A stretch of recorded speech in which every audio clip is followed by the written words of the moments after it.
this, it's just a sea of red. Yeah, no, I know the feeling. All right, here we go. We're going to go live. All right, we should be live. Hey, everyone. Welcome to a special interview here on my YouTube channel. This week, I'm bringing you David W. Brown, who has written a new book, The Mission. How a disciple of Carl Sagan, an ex-motocross racer, a Texas Tea Party congressman, the world's worst typewriter saleswoman, California mountain people, and an anonymous NASA functionary went to war with Mars, survived an insurgency at Saturn, traded blows with Washington, stole a ride on an Alabama moon rocket to send a space robot to Jupiter in search of the second Garden of Eden at the bottom of an alien ocean inside a nice world called Europa. A true story. Thanks for that extremely long. Did you have any difficulty pitching that subtitle to your publisher? So I didn't want to have a subtitle at all, and my publisher wanted to have like a 5-word subtitle. Mm-hmm. Yeah, that's the magic number. 83. Yeah. So you went with 70 something.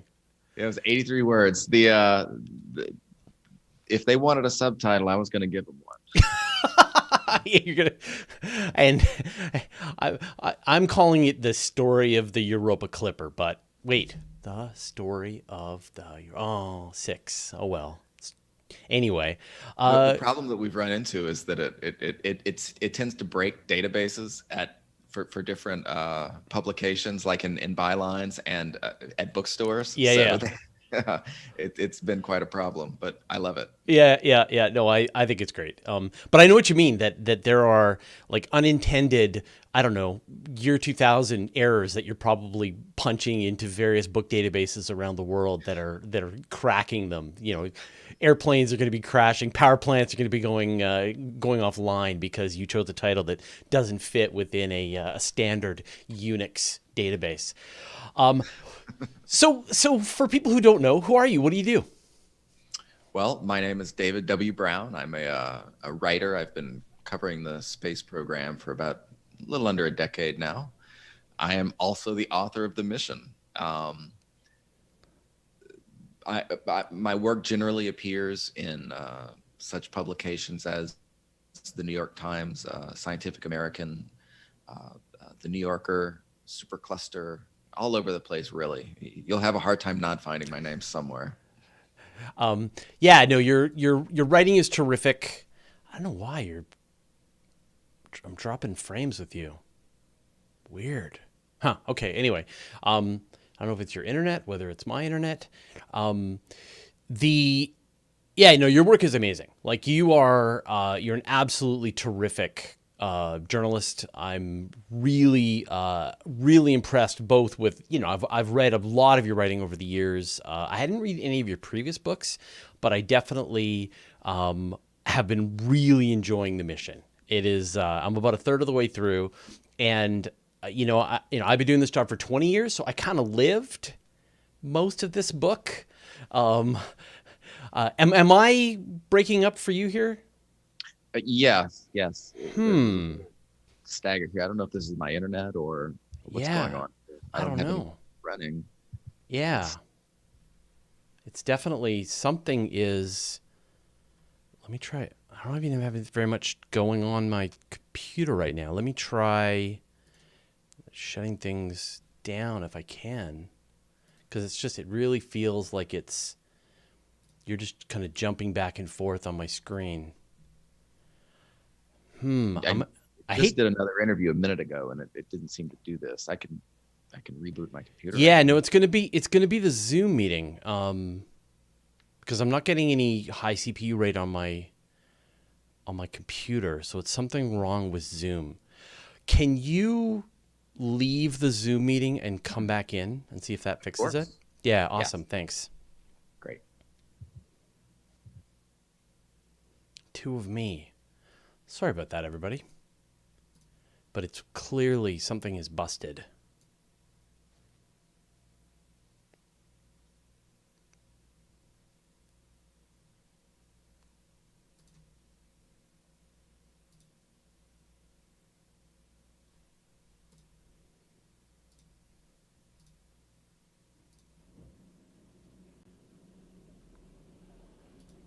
All right, we'll see if this works.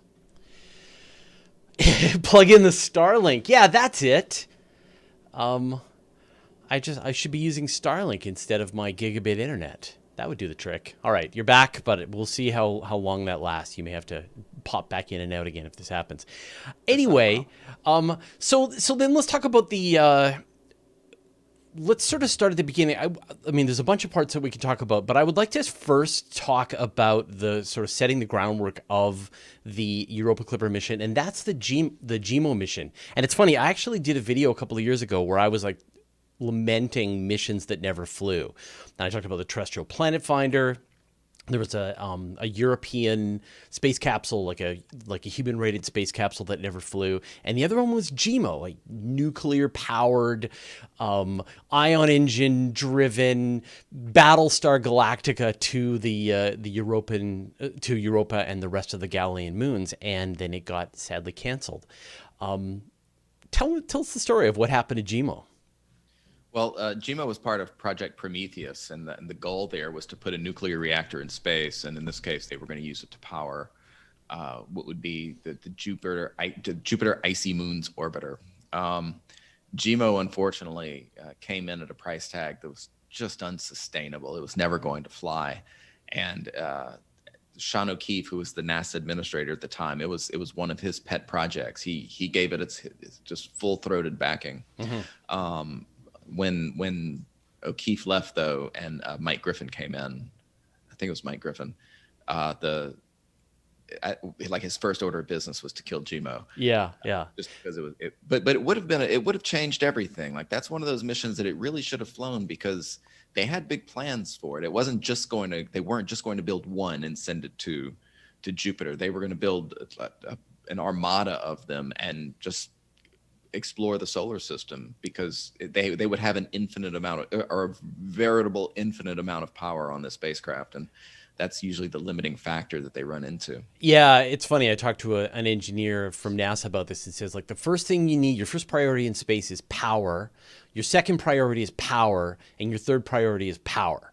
And so, your average spacecraft is just running a few hundred watts, 1,000 watts at the most. And I think in your book you were mentioning GEMO would be getting like 200,000 watts from that reactor, which is a mind-bending amount of energy. But seeing what happened to James Webb and the level of technical, I guess, risk that they took on, and the horrible budget creep that went along with it, do you think the same thing would have happened with GEMO?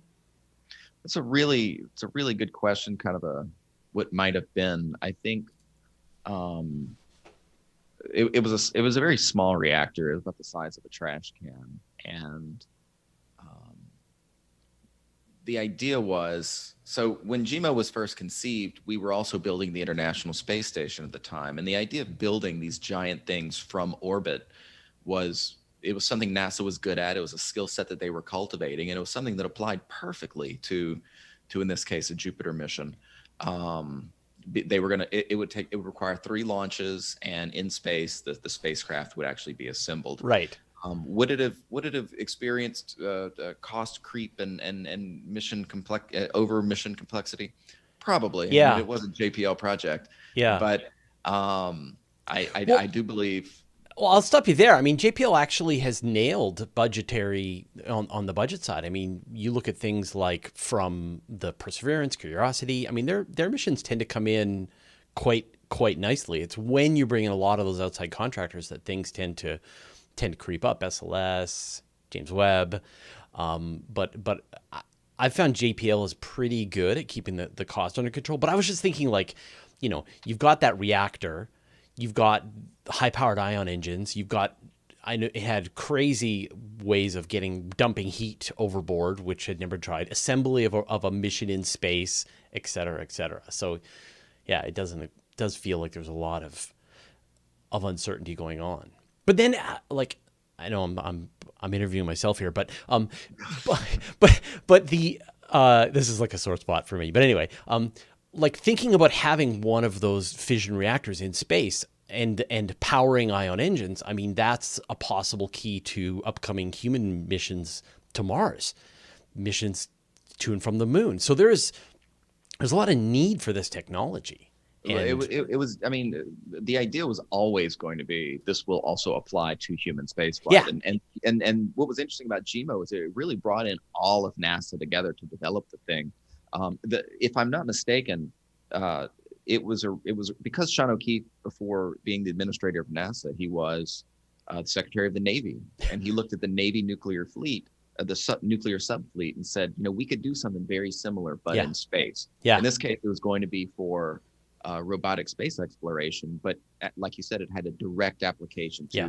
sending astronauts to Mars. And it was a colossal project. When I spoke to Kurt Niebuhr at NASA headquarters, and he's featured very prominently in the book because he was kind of the person who carried the torch of Europa at NASA at NASA even during its darkest days. He was new to the agency when they put it on his plate, and he said Yeah. he was too young and naive to know that they had done him a great disservice by giving him that project. Yeah, yeah. So then let's shift gears then to the Europa Clipper. When did that what was sort of the key that really set that mission in motion? So if you work backwards, so there were many attempts to build a Europa mission. I would say there were 6 major efforts, orbiters of various type. Yeah. Europa orbiter, which was deemed too small. Then they developed GMO, which was way too big. Then they developed a Europa orbiter, or Jupiter Europa orbiter, and as part of the Europa Jupiter system mission. And this was going to be a joint European Space Agency mission. Right. And that one went pretty far along, but it was ultimately killed by the Decadal Survey. Each one of these would have, like I said, orbited Europa. But because Europa exists in the Jovian radiation belt, where the conditions are like those in the immediate aftermath of a detonated thermonuclear bomb, like it's pretty inhospitable to spacecraft, it's pretty inhospitable to computers. And Europa, so the idea for Europa Clipper came from looking at ways to simplify what was the Jupiter Europa orbiter. And their first idea was, we're going to build a tiny orbiter and a tiny multiple flyby mission. One will do the best science you can do just orbiting Europa really fast. It would live hard and die young. Yeah. And they were also going to build a different spacecraft that would do the best science it could do, that would orbit Jupiter multiple times. And each time it encountered Europa, it would get the moon in a small slice, and ultimately build that 360-degree picture of it. In the end, NASA headquarters, having a lot of support from Congress and John Culberson in particular at the and appropriations, said, look, well, if we give you a little more money, could see what studies you could run to make an even better orbiter that does as much of the multiple flyby mission science as you could. Yeah.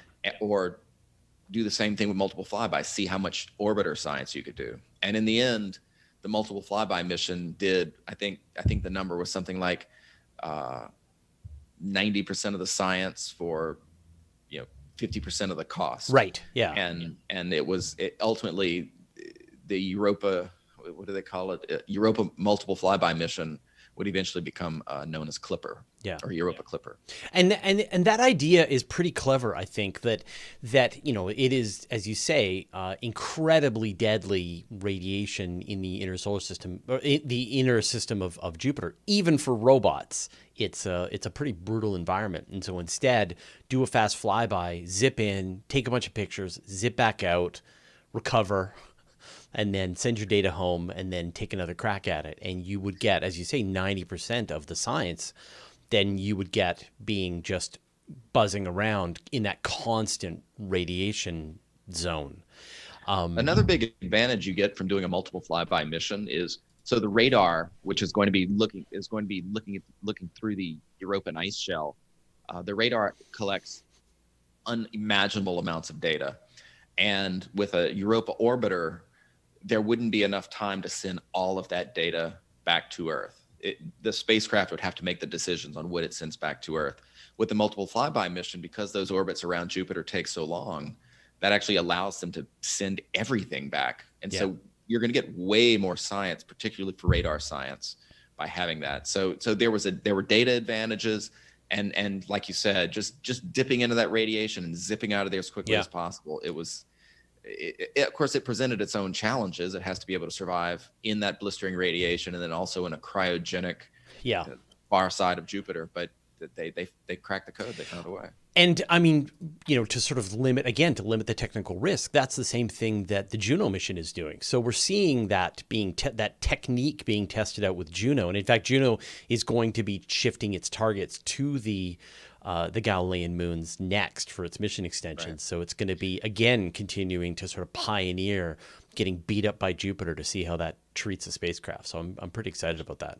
Juno is quite an extraordinary mission. I mean, now it's basically going to be a sort of small flagship now that it's doing system science. But its solar panels were also kind of a pathfinder for what would become Europa Clipper's solar panels, because previously the idea was we've got to use radioactive or RTGs, whereas now they don't have that limitation, and that saves a ton of money, not only because plutonium is in short supply, but because when you launch nuclear material, there are a lot of regulations that you've got to go through, and all of that swept aside. Yeah. It just simplifies everything. Yeah, it's like I think it's like 1/25th the power out at Jupiter. Like it's just a fraction of the power. So you just have these gigantic solar panels. But with that's one of the technologies that NASA has really helped improve is the power and density of these solar cells. So I mean, Europa Clipper is going to have a standard complement of spectroscopy and all, cameras and so on. But there's one very special instrument on board that took a lot of wrangling to get, and that is what you mentioned, the ground penetrating radar systems. Can you talk a little bit about that? Well, from the very start, the Europa team, this goes back to like 1998, said there are some floor science that we have to achieve, and without this science, there's no point in flying a mission there. Like we can't cut these things. What ended up happening was, and so radar was studied from the very beginning. I think the first meeting of the radar team was like in 1997, and that was led by Don Blankenship, who's now out of University of Texas at Austin. Great guy. He's actually, my next book is actually in part about him. Oh, good. But yeah. So he's an Antarctic scholar, and he flies radars over Antarctica, which is a perfect analog for what they want to do at Europa. But so it's been under refinement and consideration for decades now. It is there have been some technical challenges that had to be overcome, and I mean even in the review process, JPL's had to create something called the integrated wing review, is what they called it, to sort of, I guess, verify the engineering behind it. What we're going to see in the long run, though, I think, is NASA hanging radar off every set of solar panels that it puts on an interplanetary spacecraft. I mean, they've done something fundamentally new here, and it'll result in a sort of a paradigm shift in space exploration. But that radar, the radar and the solar panels, if you're for people unfamiliar with the size of Europa Clipper, because I mean these spacecraft look tiny on the pictures, but it's about the size of a regulation basketball court. Yeah, it's enormous. Yeah, and so that's gonna be that radar is gonna be one heck of an instrument. And I mean, it is gobbling up a huge chunk of the power on board the spacecraft. I mean, it was a really tricky instrument to get approved. We can like have the radar or half dozen other really interesting instruments that would help us answer a lot of really important scientific questions. What does that radar get us? Looking under that ice, what is the hope that they're going to be able to find? The primary thing that you're going to get, and that you're certainly looking for, is the ice ocean interface, right? So where that ocean meets ice is going to tell you everything you need to know about the habitability of the ocean, what might live down there, and what is its nature. I mentioned Antarctica earlier, but a good example of that is the ice in Antarctica. When you see a picture of that continent, it's pristine white. You'll never see anything whiter. But if you look on the underside of the ice, it's disgusting. I mean, it's gunky, it's brown. Yeah. It's one of the most repulsive things I've ever seen in my entire life. And if we can see that, we can see what that looks like. We can see the nature of that. I mean, obviously, you're not going to see it at a microbial level what these things are doing, but Yeah. but understanding that ice is going to tell you, or that interface is going Right. to tell you an awful lot about the nature of habitability down there. And one of the big discoveries that's been made in the last couple of years is a fairly firm confirmation now that Europa has geysers in the same way that Enceladus has geysers. Has that changed the thinking at all about the mission, its priorities, some of the ways it's going to work? Right. Well, the mission, I think it's fair to say that the mission probably would not have been approved when it was, if not for those plumes. NASA beat the drum hard whenever they were discovered by the Hubble Space Telescope, and it was an elegant solution to a difficult problem. Right. If there's life in the ocean, that's great, but how do you get to the ocean? Like, it's science fiction right now getting to it. Yeah. So having the ocean come to you, well, that's fantastic. Now, some of the problems, just to clarify, it is a distinct possibility that those plumes are coming not directly from the ocean, but from lakes inside of the ice, like water vapors coming out from there. The other challenge that you have at Europa with its plumes versus Enceladus is their unpredictability. Like, there's still a great uncertainty about how often these plumes occur, and so you can't just plan a mission around, well, we're going to encounter the plume every third orbit or whatever, because it might end up being a target of opportunity. Like, there's plumes and someone has to make sort of a Captain Kirk decision. Right. Let's fly through it and risk the spacecraft, because we might never get another plume again. Right. So there's an element of adventure that those plumes introduced to this mission that I don't think any previous robotic mission has yet been through. So that's one reason I'm excited about it. And even like right now, as we're talking about it, like I think at the recent AGU meeting, some people presented this idea that you got impacts on, asteroid impacts hitting Europa, causing these under ice lakes, in even like fractures in the ice where water can move sideways and then pop up again in different locations. So doing that radar mapping of the planet will probably definitively answer that question once and for all. Is it a 10-kilometer thick chunk of ice, or are there pockets of water that are closer to the surface? Are they connected down below? These are all really interesting questions that we still don't even have the answers to. Let's talk about the launch vehicle. I'm happy to. Yeah. What's it going to launch on? It's going to launch on a Falcon Heavy.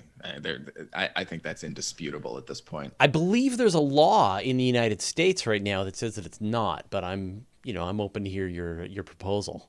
Well, so, right. If we go back to the beginning, and this is a story that I talk a lot about in the mission, if not for SLS, Europa Clipper might never have been approved. And Europa Clipper likewise was a great benefit to SLS, which was billed at the time as a moon rocket or a Mars rocket, but we weren't going to Mars for 30 years. Like, it was an absurdity, and SLS needed a place to go. Well, Europa was a place. And it is also the first rocket whose design was directly influenced by a robotic spacecraft. So Europa Clipper has that distinction, and to the credit of the SLS team, they worked closely together. Once Artemis came along, though, that relationship, I mean, SLS just dropped Europa like that. Well, but it's still on the docket. I mean, right now you're looking at the moon roundabout flight, and then you're seeing, I think, 2 Artemis missions in the works right now, and then still Europa Clipper is on the manifest. But so for the last several years, Europa Clipper was tied directly to SLS. It was legally required to launch on that rocket.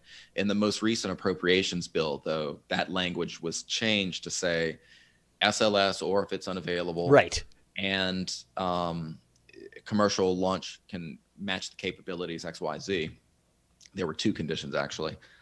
Then you may fly on the launch vehicle or on a commercial vehicle. And that was a huge thing. And yesterday, in fact, the solicitation for launch services was posted on the federal on the federal, it's called SAM, the system for acquisition. And I mean, I talked to quite a few members of the Europa Clipper team yesterday, and it was a moment of deliverance, because now at last SLS, which again helped everybody get this far, Yep. has become in the last 2 years an impediment to progress. So they're going to have to make a decision very quick. I imagine in the next couple of weeks it'll be made official. Yeah. But once they do, Europa Clipper can also complete its critical design review at JPL. I mean, they can't really go to the next step without having a launch vehicle selected, because they've got to tighten the screws in just such a way. Yeah, yeah, and I mean, I'm sure you're right. It's almost certain at this point that it's going to launch on a Falcon Heavy. What impact does that have on the flight time? It's going to be it'll be, I think the number I saw was like something over like 6.5 years or something like that, which is obviously longer than SLS, which could do it in 3. But one of the things, originally one of the problems with Falcon Heavy was, of course, it could lift Europa Clipper into space, but the problem is you would have to add all sorts of thermal protection to the spacecraft, because it would have to do a Venus flyby. But after having now a few Falcon Heavy launches in the books, they were able to run the numbers, and they realized that rather than doing a Venus flyby, they can use what's called a mega trajectory. At Mars, which is almost never done, so that's kind of exciting. A Mars gravity assist, come back to do an Earth gravity assist, and then just slingshot it out to Jupiter. So fly to Mars, back to Earth, and then back out to Jupiter. And I guess, I mean, you get to test out the instruments, figure out if everything's working with your Mars flyby, do it again with your Earth flyby. So there are some benefits to those gravitational assists as well. But sure, yeah, no, it's going to be it's going to be a great benefit. I mean, the price, NASA doesn't waste a minute. Yeah, I mean, the price of a Falcon Heavy is like, what, $90 million compared to SLS at like $1.5 billion. Like, will the Europa Clipper team get a chance to see any of the cost savings if they actually do go with the Falcon Heavy, or is that just going to get absorbed by NASA and other places? I don't know the answer to that question. Yeah, I'm pretty sure that if I'm not mistaken, originally they weren't going to be charged for the SLS launch. So I'm not sure. I don't know where the money for the Falcon Heavy launch comes from. But NASA's going to save so much money. And to be perfectly frank, there's no way that SLS is going to get 5 launches. It's going to get one. I think it's going to be one and done. And I don't mean I don't mean it to be negative toward the SLS team. It's just, I don't think there's a lot of political will to keep it going. Yeah, I think you're right. I mean, people keep asking me, like, will SLS ever launch? And I say, yeah, it'll launch. It'll launch once, maybe 3 times. There's 3 interesting missions in the books right now.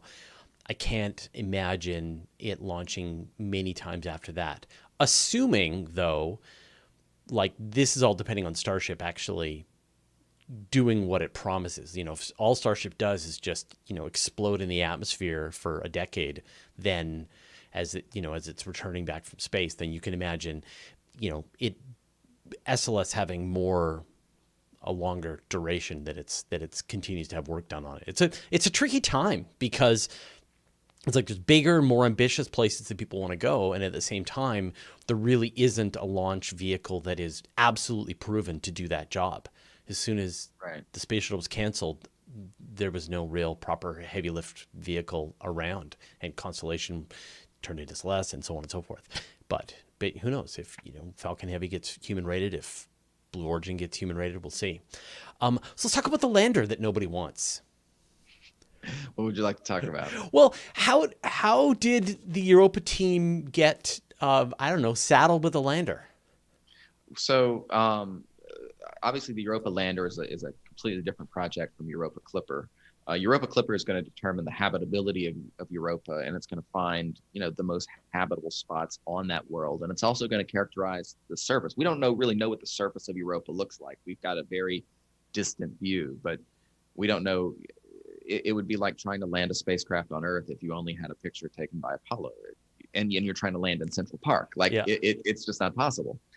The lander itself uses actually, if I'm not mistaken, Perseverance technology as part of its landing system. But the lander came along in the first place because it was an interest of John Culberson, because he wanted to get beneath that ice. And where Europa Clipper determines habitability, Lander actually saws like 10 centimeters under the ice and starts sniffing around for evidence of things that once wiggled. Um, Hundreds of millions have already been spent on the project. Like it is a very refined study, and I've seen demonstrations of what the technology would look like, and it's incredibly elegant. I mean, the legs are like spider legs, the way that it Wow. lands and adjusts, because again, it's not like they're going to land on a flat surface, and they Yes. have to be able to get the body of the spacecraft or the lander close to the ground for that arm to go in and start sawing.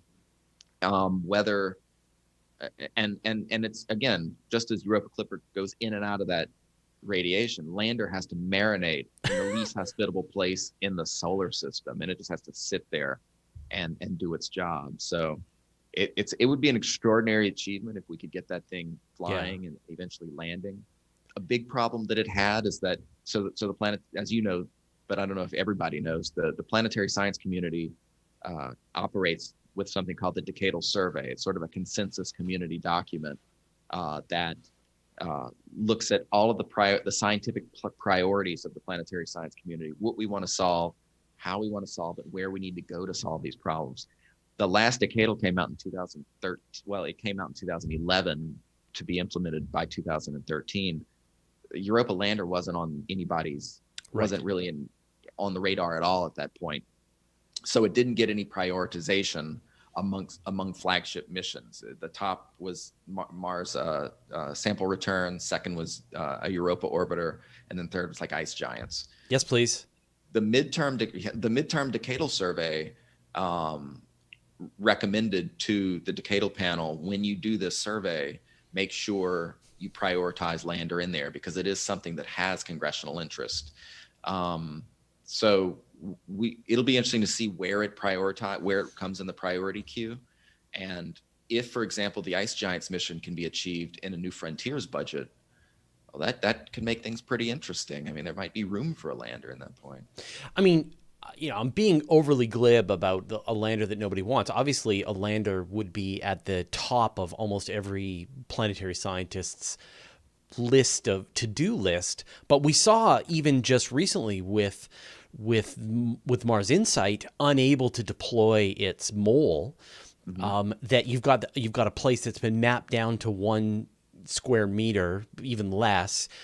We understand a tremendous amount about the regolith. We understand about the gravity, the environment, the radiation environment, of how to make spacecraft land on Mars and do their jobs. And it has been unable to deploy its mole because they don't understand exactly how the regolith works, how many rocks are down there, and just the behavior of the soil itself.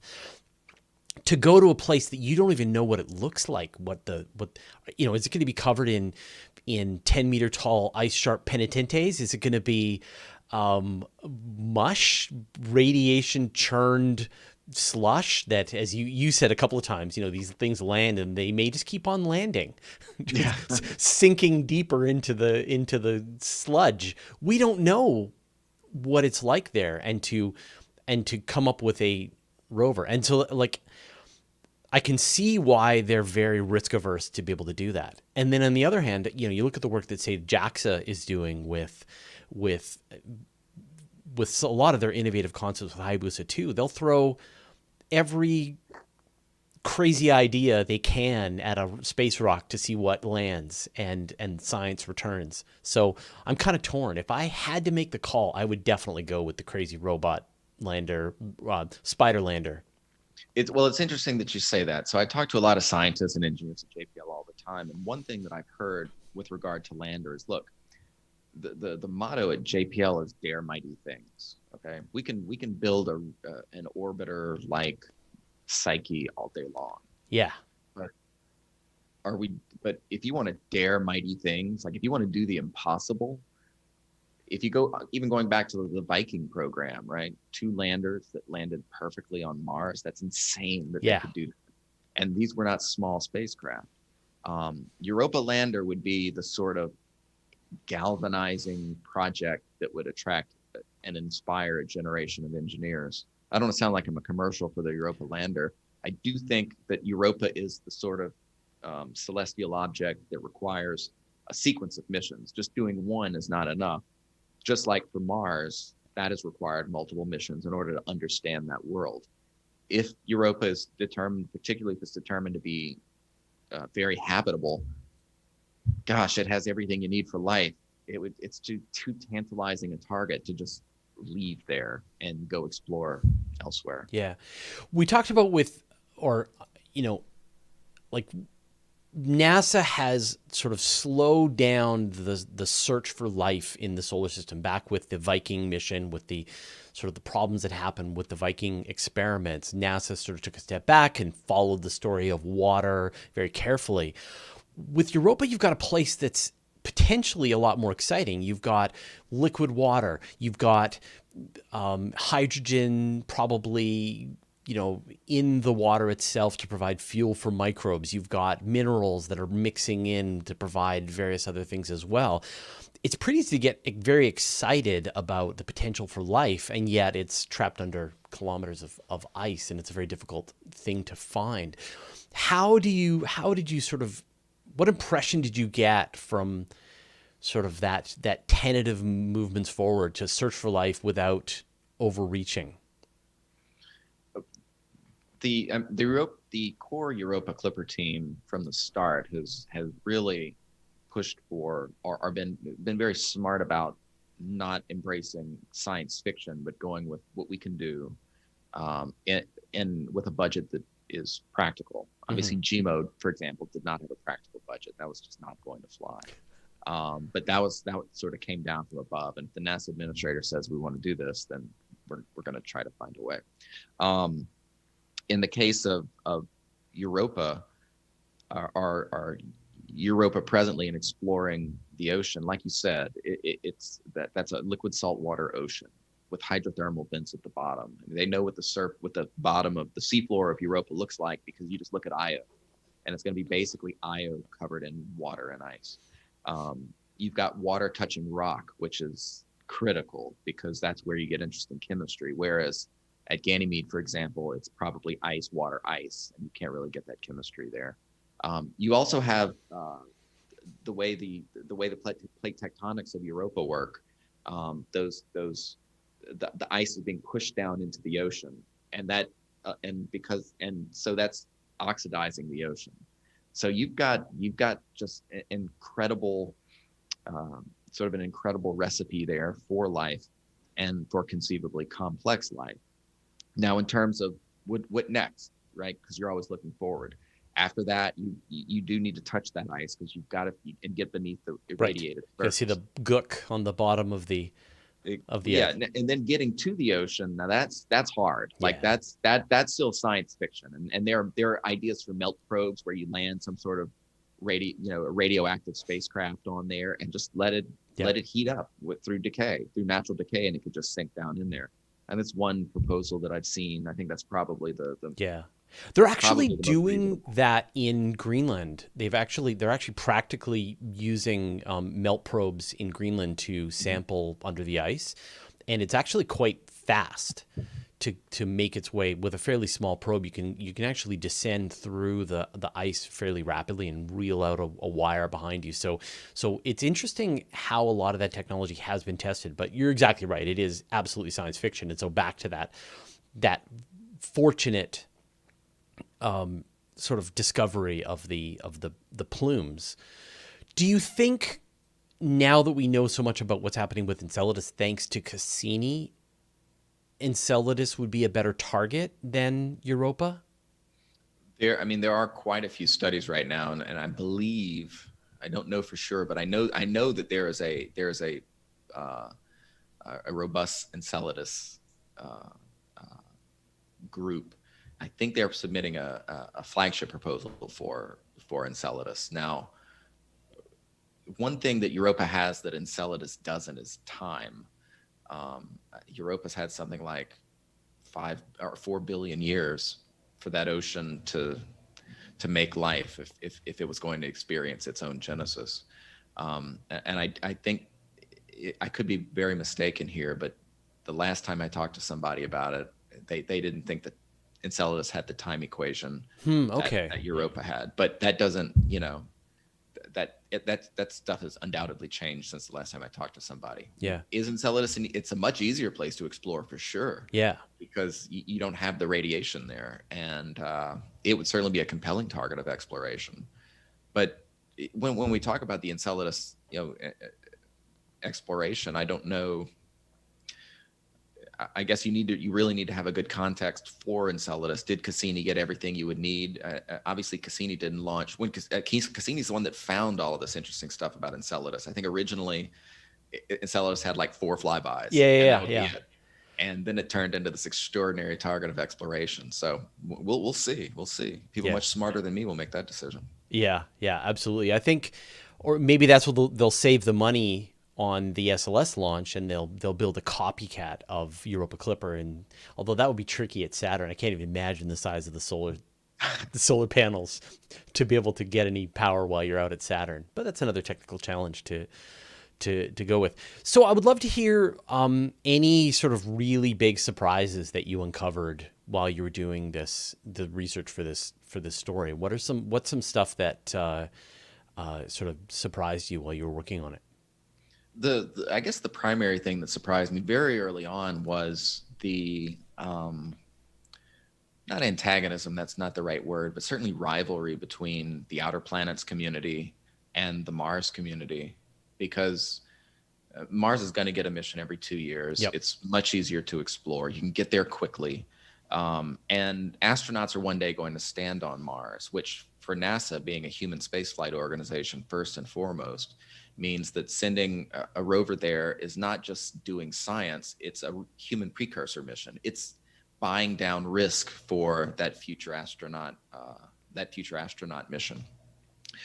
The outer planets are hard.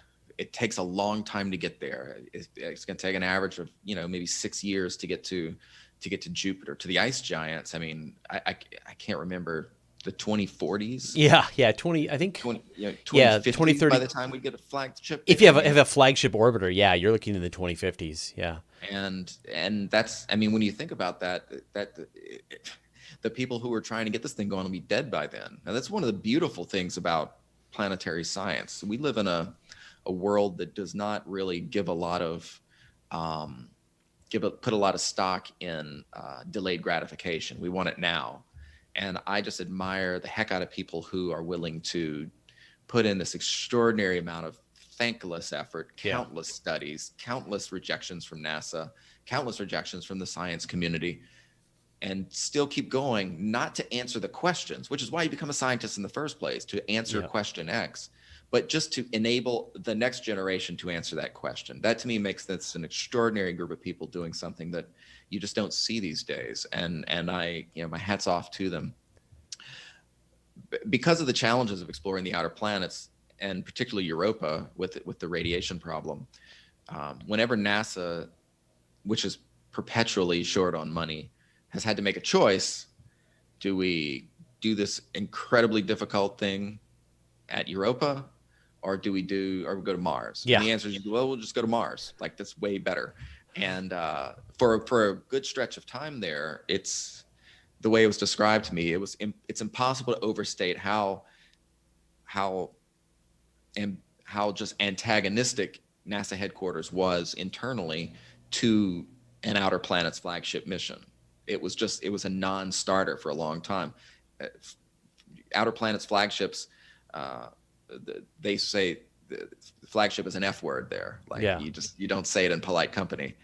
And so that did surprise me, because from the outside, it just makes perfect sense. Of course we would explore Europa. I mean, follow the water Europa's got 3 times more water than the planet Earth. Like, I think we found it. Let's see what's right there. Yeah. But if you're having to make these hard political decisions at NASA, and look, so I interviewed an awful lot of people who were very antagonistic toward a Europa mission. And because one of the things I tried to do in the mission was make the book, The Mission, is make sure that there are no villains per se. Like, everyone's the hero of their own story. And I wanted to make sure the people who were antagonistic toward a mission, well, what was their rationale? What was their reason? Yeah. If you're on the Europa team, you think, wow, these guys are really mean. Yeah. But when you talk to, say, Ed Weiler, who's the former head of the NASA Science Mission Directorate, he had some pretty good reasons why. Mm-hmm. I mean, it was cost, it was challenge, it was priority. NASA has an unprecedented track record now for consecutive successful landings on Mars. Obviously, and from that point of view, well, why would you interrupt this successful thing that we're doing? Well, when Why you have the look at, distraction? yeah, I mean, you look at, say, Cassini. I mean, Mhm. Cassini shut down what, like 3 years ago, maybe? It had been at Saturn since 2003, 2005. Anyway, so it had been there for whatever, 12 years plus, but it had been flying to Saturn after many flybys and gravitational assist since the 90s. It was conceived back in the 80s. So you're looking at the early 80s. You're looking at 80, yeah, anyway, you're looking at 40 years of life cycle from idea to end of spacecraft. And you think about the technology that could be put on a mission like that. You think about the some of the newer scientific understandings. It's dramatic. And yet here we are now without a vehicle at Saturn, kind of just feeling sad and feeling like there's a part of our heart that's missing. And well, let's get started and we'll see something there in 30 years. Right. And that's always the problem, is that you've got this really rapid technology cycling that you've got, like, hey, we've got faster chips, we've got better solar panels, we've got better reactors, we've got new instruments, we can make them lighter, smaller, we can use CubeSats. And then, but you've got to have that really long persistence of vision to actually see all the way through past multiple administrations to get there. Cassini had a tortured Oh, yeah. development. All right, so a couple of the things about Cassini that I found interesting when I was just researching the book. I didn't realize, for example, that Cassini was almost canceled for the International Space Station. Oh. Congress presented NASA with a choice. We're going to give you money, pick one. Yeah. In the end, they were able to keep both alive. But Cassini had a twin spacecraft called Kraft that was canceled. Yeah. Cassini I think they went to the Russians. That's how they solved the problem. Was they asked for the Russians' help to build the space station. That in itself is an interesting story. Yeah. The Cassini also had, so originally its instruments were on gimbals, and so it would be able to run multiple instruments at a time when it was doing a pass and just get extraordinary amounts of data. Because of budget cuts, the easiest thing to do was just bolt those instruments onto the spacecraft, and so you could only take measurements from whatever it was precisely pointing at, or whatever that instrument in particular was precisely pointing at. So it led to huge infighting during the cruise phase of Cassini, because people who had promised their institutions X amount of science were suddenly having to fight for time on each orbit in order to get that. So, Cassini was really put through the ringer before it finally got to Saturn. But nobody remembers that now because it did such extraordinary science. So that's a testament to how great these scientists are and how hard they're working. And and you think about something like, say, the Titan Dragonfly, like that, everyone is incredibly excited.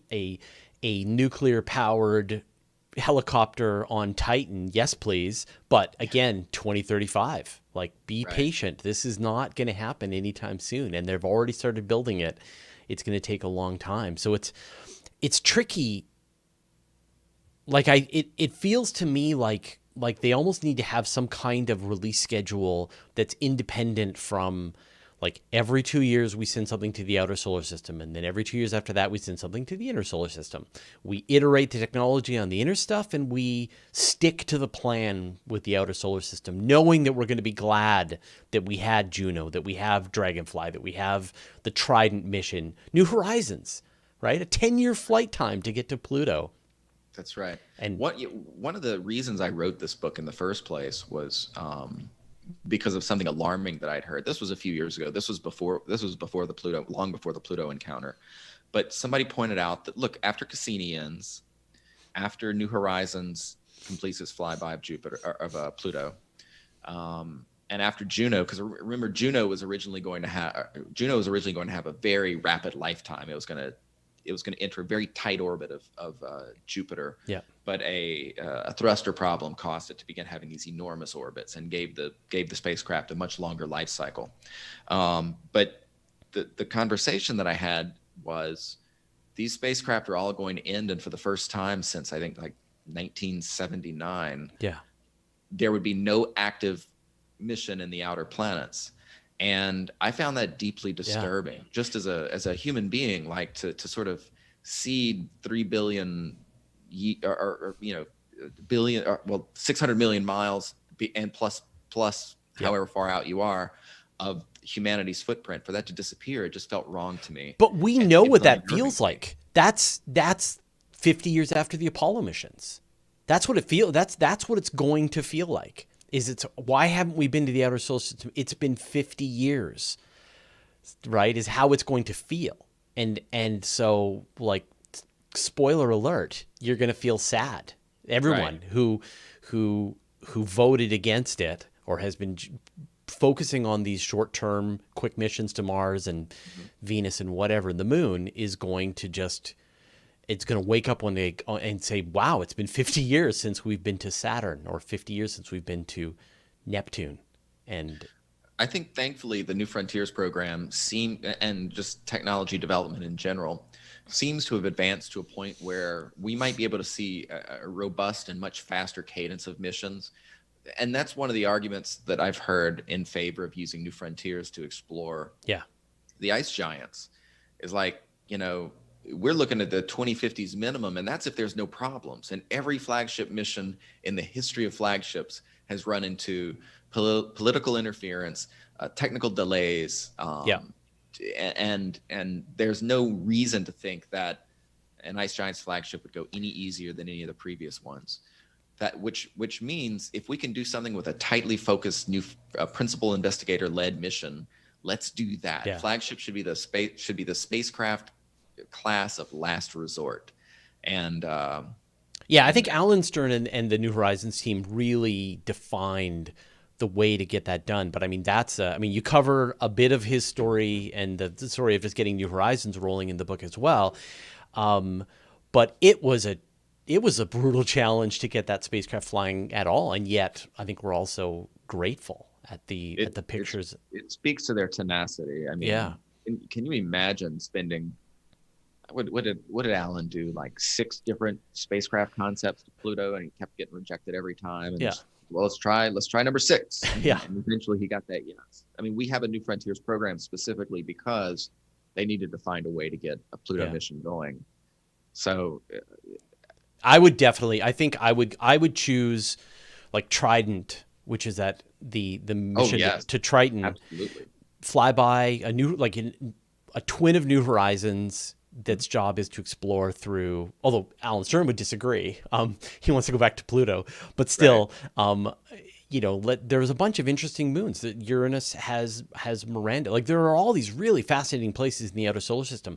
Triton seems to have plumes too, which is weird for a place that's so distant. So I think you're exactly right. I think the New Frontiers missions is the way to go, and just stick to the schedule.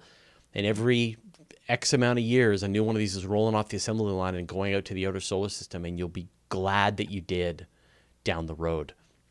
I want to give people a chance to ask you some questions. Arjun asks, will there be a camera like normal on the Europa Clipper? Yes, there will be. I don't think NASA will ever fly a spacecraft again that does not. Well, what about Juno? Interesting. Yeah, what an extraordinary achievement Juno is. Those images of Jupiter. Who would have thought that's what Jupiter looked like? But they almost didn't fly with a camera. Right. Exactly. I mean, and can you imagine? So I think NASA learned exactly the value of that. Now, the camera instrument under development right now is having some financial challenges, trying to sort of stay within the cost box. And it's possible that they could fly without, for example, the wide-angle camera, and they would just fly with a narrow-angle camera.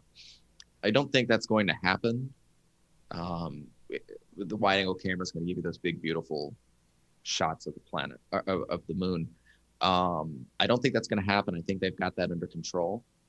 But yeah, no, it's interesting. You would think the cameras would be a fairly easy technology to handle, but nothing's easy at Europa with Yeah. that radiation. Yeah. Um, Conrad Bailey asks, is the pressure in Europa or Enceladus oceans low enough for life to be able to thrive in? Do they think that the environment down there is habitable at this point? Is there any big, I mean, are there any like big scientific questions that about that environment? Like if it's just liquid water and it's got food, then life can handle it. I think the outstanding big question would probably be the pH level of that water. You know, is Europa's water, is the ocean battery acid? Because that's a different environment than if it's like the Pacific Ocean. Yeah, I'm sure life can find a way. Life can definitely find a way. There might indeed be velociraptors down there, but we always say the European space whales. That I'm hoping that at the end of mission for Europa Clipper, I'm hoping it's flying through a plume and a fish is blasted into space, and the last thing we see from that camera is like, you know, some terrified eyeball looking at us, and then nothing. Right. I believe that was a movie. T-Home asks, so this is all going to be sterilized so that we don't contaminate Europa with our filthy Earth life, right? I mean, so Europa Clipper, right, has undergone. It's had quite a difficulty with, not difficulty, but it's expensive to do spacecraft decontamination and to fly it sterile. And it's an engineering challenge. It's not the safest thing in the world to just stick the whole spacecraft in an oven and bake it until it's pristine, which is what, you know, they had to do that for like one piece of the Phoenix lander for Mars, and it was a terrifying experience for engineers. I mean, they baked all of the Viking spacecraft, so I guess it's possible. But anyway, yes. So the spacecraft is going to be decontaminated, and it's when it eventually the mission will end. The idea is going to be maybe sending it to Io, and if you're going to crash it somewhere, it'd be pretty impressive pictures on the way down. oh yeah, yes please. That was one of the other the New Horizons missions, or no, sorry, New Frontiers missions they were considering was a mission to Io. Mission to Io, mission to Triton, and 2 missions to Venus. And Right. that was sort of before the phosphine undiscovery. Right. The book is The Mission. David, if people want to find out more about you, your work, keep track of your reporting, where should they go? Well, I have a website. It's dwb, like my name, .io. You can also find me on like Instagram and Twitter at dwb writer, WRITER. Or if you type David Brown into Google, you won't get far because there are so many of us. I know. That's why you got the W. Yeah. That's right. That's where the W comes from. Yeah. Well, the book is fantastic. I'm going to tell you right now, it's going to go on my book of the year already. It's so good. Like the writing is, if this title, if this sort of the snark of this title is your bag, then this book is utterly filled with that level of humor mixed with really solid reporting. It's a phenomenal piece of work. So congratulations on getting it out the door, doing the reporting, and enjoy the back-to-back interviews over the next. It'll be down from here. This has been so much fun. This is you're my favorite interview in the last hour. Perfect. Well, David, thank you so much. Congratulations. Don't be a stranger. Let me know when you've got that next book written. I can't wait to hear about it. I absolutely will. Thank you so much for having me. I'm such a fan of the site, by the way. All right. Thanks. Awesome. Thanks, man.